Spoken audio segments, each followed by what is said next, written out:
भारत और चीन के बीच एलएसी पर हुआ विवाद अब अपने नतीजे पर पहुंचता नजर आ रहा है, क्योंकि एलएसी पर डिसएंगेजमेंट प्रक्रिया शुरू हो गई है और दोनों ही देश के सैनिक पीछे हटने लगे हैं। लेकिन चीन ने आज तक ये नहीं माना कि खूनी झड़प के दौरान उसकी सेना को किसी तरह का नुकसान हुआ था। लेकिन अब इस झड़प पर एक बड़ा खुलासा हुआ है। यह खुलासा रूस की समाचार एजेंसी TASS ने किया है।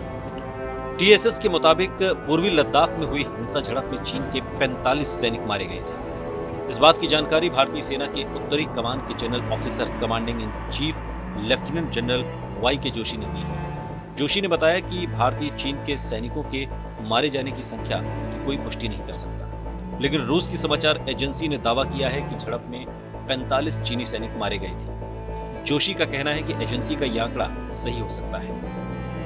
एक निजी चैनल को दिए इंटरव्यू में लेफ्टिनेंट जनरल YK जोशी ने बताया कि मैं इस पर कोई अनुमान नहीं लगाना चाहता हूं। जब ये घटना घटी थी तो हमने ऑब्जर्वेशन पोस्ट बनाए थे और इलाके पर निगरानी रखी। हमने देखा था कि बड़ी संख्या में उनके जवान भी घायल हुए थे, जिन्हें स्ट्रेचर पर ले जाया जा रहा था। ये 60 से भी ज्यादा होंगे, लेकिन उनकी मौत हुई है या नहीं ये आधिकारिक रूप से हम नहीं कह सकते, इसलिए मैं कोई नंबर नहीं बता सकता। आपको बता दें कि 15 जून 2020 को गलवान घाटी में चीनी सैनिकों से झड़प के दौरान 20 भारतीय जवान शहीद हो गए थे। इसमें 16वीं बिहार रेजिमेंट के कमांडिंग अधिकारी संतोष बाबू भी शामिल थे। दोनों देशों की सेनाओं के बीच दशकों में ये सबसे बड़ा टकराव हुआ था। चीन ने झड़प में मारे गए और घायल हुए अपने सैनिकों की संख्या के बारे में कभी कोई खुलासा नहीं किया, लेकिन आधिकारिक तौर पर माना था कि उसके सैनिक भी घायल हुए थे। इससे पहले अमेरिकी खुफिया रिपोर्ट में भी सामने आया था कि चीनी सेना के 35 जवान इसमें घायल हुए थे। चीनी सैनिकों ने झड़प के दौरान पत्थरों, कील लगे डंडों, लोहे की छड़ों से भारतीय सैनिकों पर बर्बरता से हमला किया था। ये झड़प उस वक्त हुई थी जब गलवान घाटी में पेट्रोलिंग पॉइंट 14 के आसपास चीन के जरिए मॉनिटरिंग पोस्ट बनाए जाने का भारतीय सैनिकों ने विरोध किया था। इस झड़प के बाद दोनों देशों के बीच 9 महीने तक LAC पर तनाव बना रहा। अब जाकर दोनों देशों के बीच डिसएंगेजमेंट प्रक्रिया शुरू हुई।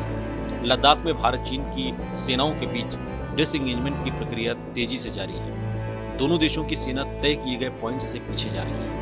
आपको बता दें कि पूर्वी लद्दाख में पैंगोंग लेक इलाके में भारत यहां फिंगर 8 तक अपना क्षेत्र होने का दावा करता है। वहीं चीन ने फिंगर 4 तक दावा करते हुए विवाद पैदा कर दिया था। पैंगोंग झील के उत्तरी तट पर फिंगर 4 और फिंगर 8 के बीच 8 किलोमीटर के फासले में दोनों सेनाओं के बीच कई बार आमने सामने की भिड़ंत हो चुकी है। मंगलवार को लेफ्टिनेंट जनरल YK जोशी ने पूर्वी लद्दाख के आगे के क्षेत्रों का दौरा भी किया था।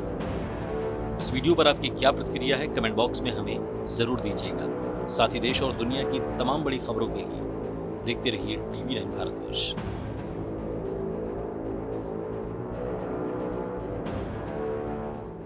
फिक्र आपकी, सोमवार से शुक्रवार रात 9 बजे सिर्फ TV9 भारतवर्ष पर।